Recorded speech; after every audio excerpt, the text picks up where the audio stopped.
Hello everybody and a good day to you all. Today I am talking about Young Justice Phantom, season number 4, episode number 25, and episode number 26. Episode number 25 is Over and Out, and episode number 26 is Death and Rebirth. And this is the final episode of the season. Everything gets wrapped up, things go full circle, because the season starts off with Megan and Connor trying to get married, and it ends with them getting married. Also very nice way to speak. But the thing is, though, you've seen the process and the journey of them getting there in 2 episodes right here too. You got, and also it also brings things back to other previous seasons as well, because there's an episode where when the team faces Simon for the first time, and Superboy gets his mind wiped, and you got Megan desperately trying to reach him and to save him.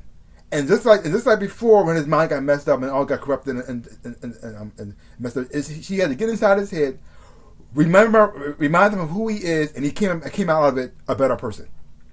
And the same thing happens here as well too, because he's all messed up. He's all poisoned by the whole by the Phantom Zone sickening. He's been led astray by Zai, who took full advantage of him. His memories are all messed up. He can't tell what's real and what's not real. He's not sure who he's supposed to be loyal to and who's not supposed to be loyal to, who's bad and who's good. So, but you're seeing he finally gets to meet Megan again. She gets inside his head and pretty much helps him out. There's a lot of fighting here, cool fight sequences that was done quite beautifully. I really enjoyed that as well too. The ups and downs and the struggles of certain characters, especially Superboy,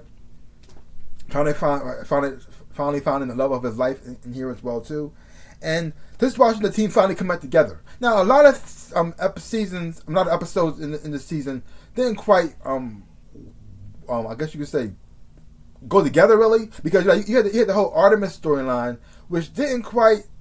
I'm not sure why that happened. I mean, did I enjoy each of the storylines? I had a lot of fun watching it. But how did they connect to the ending right here? Because even the whole Phantom thing, the whole storyline was going on, didn't really connect until the end, really. And you find out who are the Phantoms in the Phantom Zone. Because they're in the Phantom Zone, and the Phantoms are Zod as well too. And you got some people who got there what they belong here, what they deserves as well too, and also wrap things up and set things up for another season to come with more villains in this situation. Because the only thing that really paid off that connected to another storyline was the Zatar and the whole Mary storyline, with her scared to use her powers of Shazam because she was like addicted to it, and it kind of like took over her life. And then you see where that lead her to, where she ended up in the final episode of the season right here.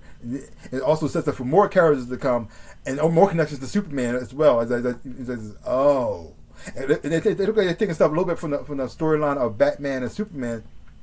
And when Kara gets introduced to the world, when I don't want to spoil anything, you haven't seen it, so it pretty much taking that storyline. If you have read the comic books, if you read the comic books, you know. If you don't read the comic books, well, you'll see it in the show. If you have seen the show, you also know you have an idea what I'm talking about. Hopefully, but overall, I did enjoy these 2 episodes a whole lot. Had a whole lot of fun watching these characters, like this. Seeing how they started off and how they ended up right in here as well too. Even when they had split up, had them finally come back together, through the ups and downs as well too, and where they are in life. And even though they may have done different things and maybe in different places in the world, they pretty much still are a team, and they may have to come back together. Because the thing is, though, they didn't focus on anybody else from anybody else really. They mostly focus on the original cast, really, the original team. I mean, they had Beast Boy in here and all of them, but they weren't there. They were mostly in the background. They mostly just focused on, you got Nightwing, Artemis, Megan, Superboy, Aqualad. Well, I mean Aquaman now as well. So mostly just focused on them and their journey, and then watching them finally come together as a team to take on the big bad threat. So I did enjoy these 2 episodes a whole lot.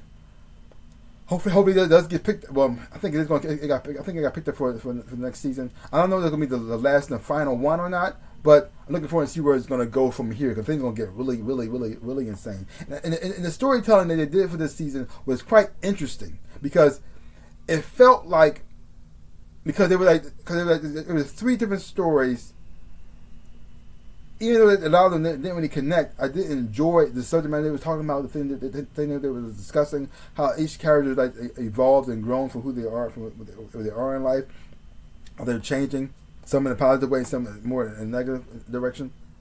Like you got Brion, who wants to be a hero, but at the same time being influenced by a dark force. Hopefully he can break free from that. Look like he's going that direction right there too.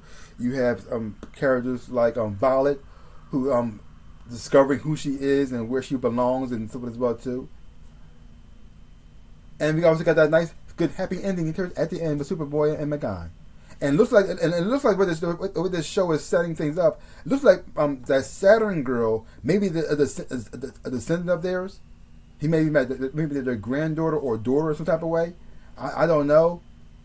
But I'm looking forward to seeing how that's going to go, because I think so. They changed Superboy so much from the comic books that I have no idea where it's going to go.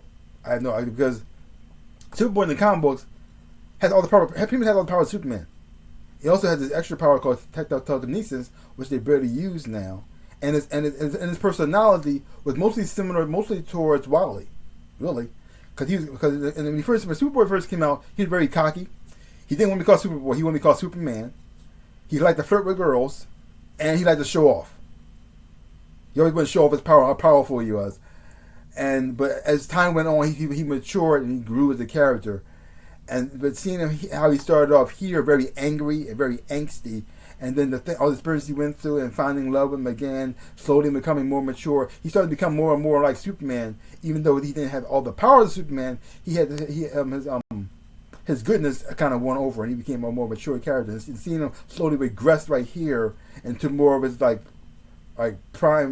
primitive programming, like you could say, state, where he thought he was just a weapon, and he thought he killed Superman too, which is even more messed up. But see how they come like full circle. So great 2 episodes. Really enjoyed a whole lot. Leave comments down below.